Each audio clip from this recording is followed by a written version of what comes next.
Alright, welcome everyone to tonight's tutorial, and this is going to be on how to make a screencast, and then I'm going to briefly walk you through how I would do a screencast for, what are we on now? Benchmark 3, which would be the first step of gene expression or protein synthesis. I believe it's 3, transcription. Okay, so first thing is, there's any number of programs. I use Snagit, but I'm going to show you Screencast-O-Matic, which is free. So just go to your search engine here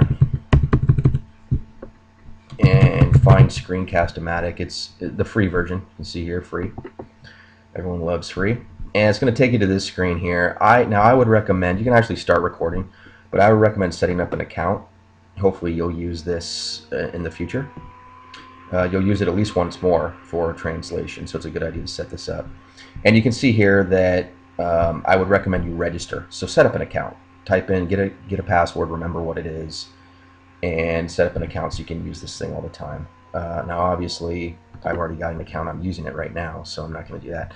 Okay, so once you get the Screencast-O-Matic, it's going to give you a box.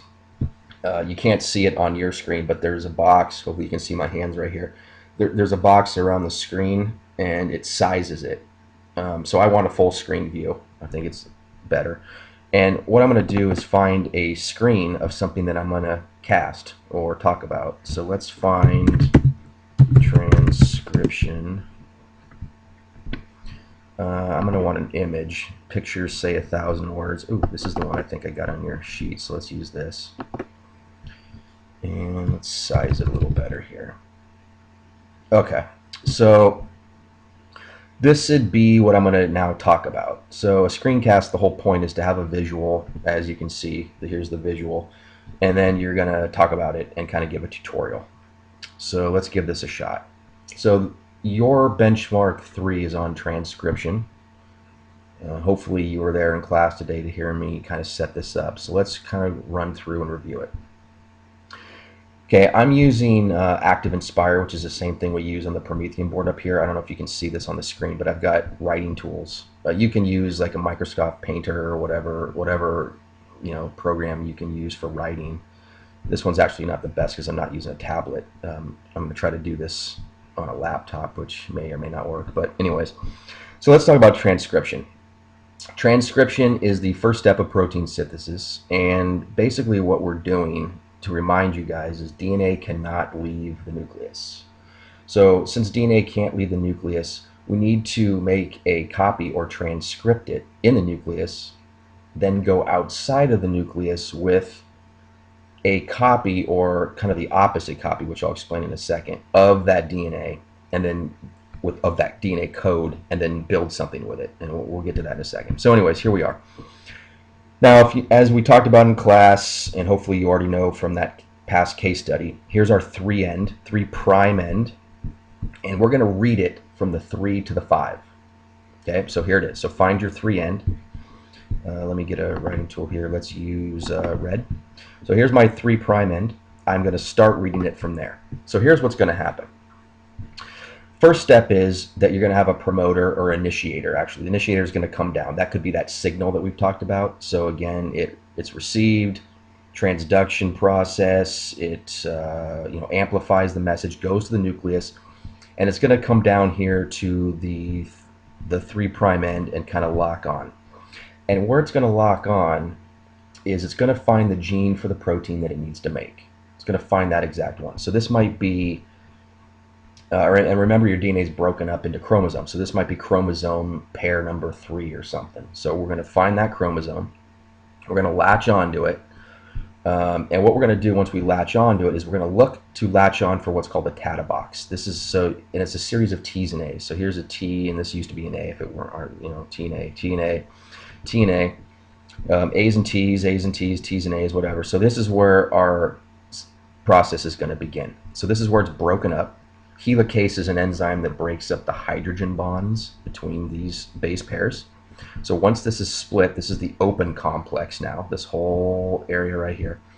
And these are the nitrogen bases that are going to code for the protein that we need.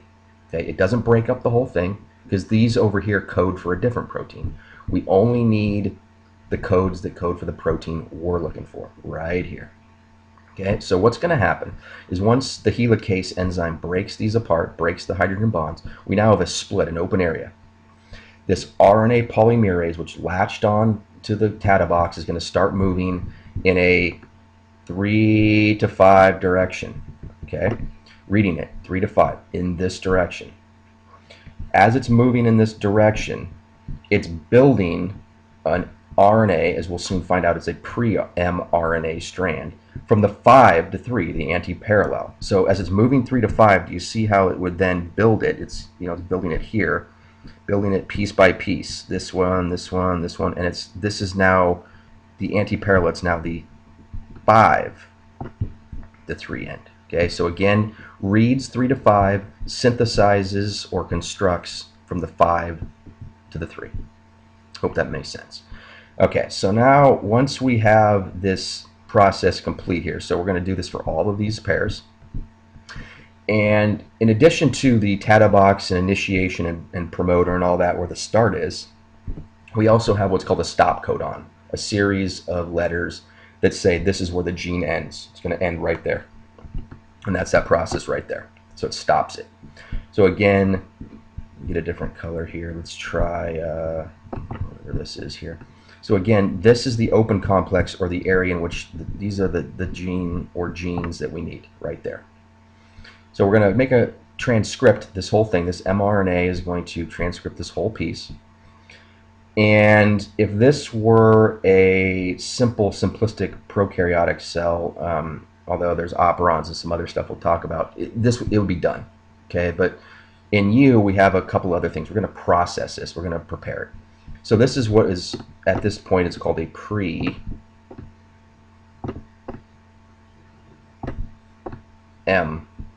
strand. It's not done yet. And here's what we're going to do. You get a different color. Once this is done, remember, we need, the DNA is going to stay in the nucleus. It's not going to move. This code needs to get outside of the nucleus, and we need to get it to a ribosome, where the second phase or translation is going to take place in a ribosome. Okay, and remember, freshman year, proteins are made in a ribosome. I don't know if you remember that, but we're going to talk about that tomorrow. But anyways, so we need to get this strand outside of the nucleus to a ribosome. It's not going to travel well the way it is here.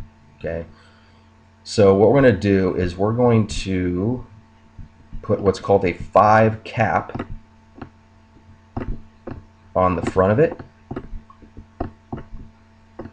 Okay, so it's the 5' cap on the front of it. It's kind of like a battering ram, kind of like a if you were going to travel, like a tank, you want the strong part in front. So that's what's going to be there, and it's going to move in that direction. It's going to leave the cell in this, or the nucleus rather, in this direction. Now the tail is also kind of fragile. So once we finish building this, what we're going to do is we're going to put what's called a poly A tail.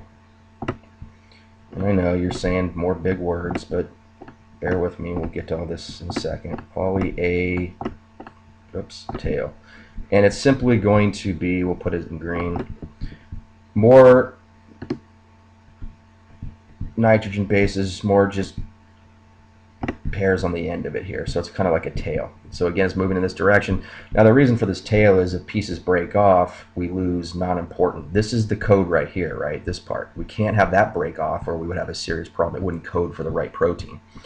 If pieces of this tail break off, it's no big deal. It's not the end of the world. These aren't going to be read or coded for. Okay, so if this whole section right here breaks off, that's actually the point of it. If anything's going to break off, it's going to be non-important stuff. Okay, so I hope that makes sense. So now this part is then going to travel outside. Now there's one other thing we need to talk about. It's called exons and introns. Now some of this stuff is important. For some, say this part right here codes for what we need. And then there's, let's try a different color, black here. Then there's this piece right here that really doesn't code for exactly what we need. That would be called an intron. So I'll use I, that's an intron.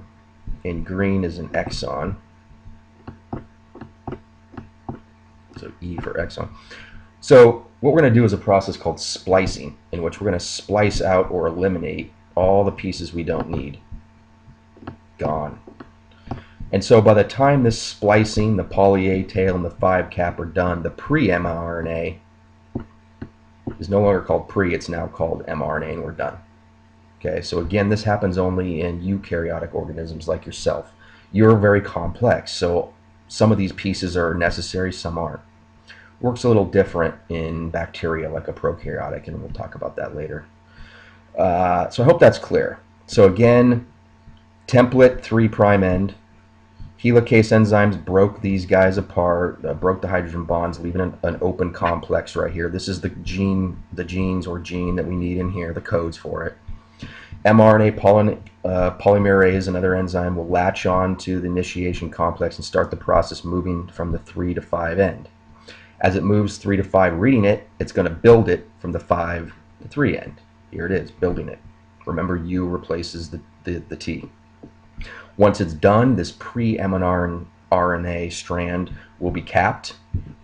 Poly A tail will splice out the non-important things called introns, leaving only the key parts of it that we need, and it will move out of the nucleus via the 5 to the 3 end.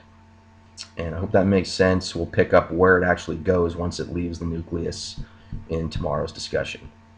And wow, that took 11 and a half minutes. So anyways, when you're done at the bottom of this, I don't know if I left it screen big enough, but at the bottom there's this thing that says click done when you're finished for the screencast.